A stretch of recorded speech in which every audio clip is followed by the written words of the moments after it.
Alrighty, today we are talking about Lewis dot diagrams. What a Lewis dot diagram is, it's a visual representation of the outer electrons in an atom. So we have a new vocab word for you guys today, and that is valence electron. So what a valence electron is, it's any electron that is located on the outer shell. So valence electrons located on the outer shell. These electrons are most easily lost or gained. So this is when we're talking about bonds later on. This is what we care about, the Lewis dot diagram and the electrons on the outer level. Some rules, just how you do it. What you're going to do, you're going to write the element symbol surrounded by electrons, which are represented by dots, hence the Lewis dot diagram. The max valence electrons is 8. That's the octet rule. We'll talk about that later. Know that electrons still don't want to be next to each other, the Hund's rule. Just remember that. So let's do an example. We'll do 2 examples and then call it a video. Pretty simple. First thing we have to do, we have to write down the symbol. Symbol for calcium, Ca. See if we can see that marker. We cannot.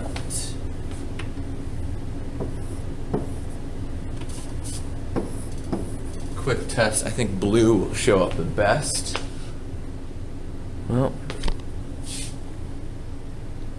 yeah, of all of them, blue shows up the best. Still the worst. Pretty bad. Not a fan of this new smart board, y'all. Right, anyways, so calcium, Ca is the symbol, so you write Ca. Next we have to figure out how many electrons are on the outer level. To do this, we can do this one of 2 ways. We can look on the periodic table, so we can look up there. We can find calcium, Ca, go up to the top, see that +2. What that means is that there's going to be 2 electrons right there. So the alkali metals, they're going to have 1 electron in the outer shell. Think back to the electron configuration. You guys saw that pattern when you were doing it with the candy or the hole punches. Alkali earth, 2 electrons in the outer well.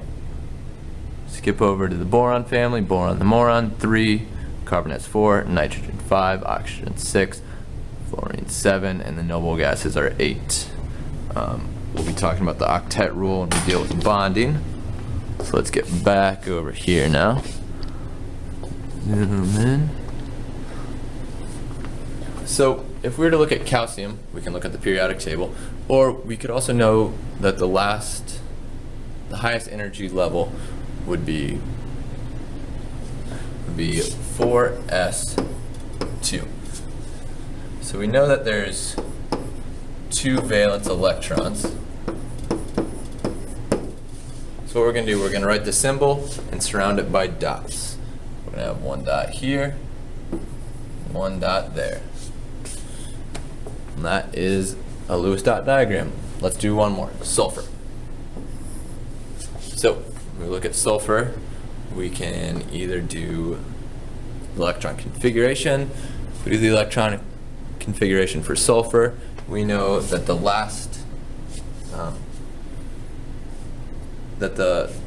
outer last shell, the 3s and 3 p's, we have a total of 6 electrons, so 6 valence electrons. So we're gonna put those around. So 1, 2, 3, 4, 5, 6.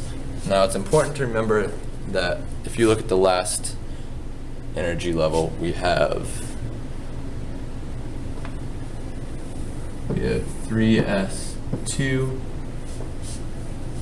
and 3p4. Both the 3s2 and the 3p4, both of those are valence electrons. They're still in the outermost shell. And that is it for Lewis dot diagrams. If you would like may do these as practice.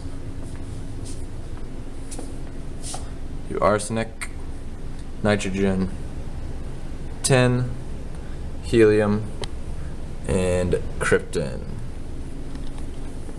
So do those 5. Have a good one.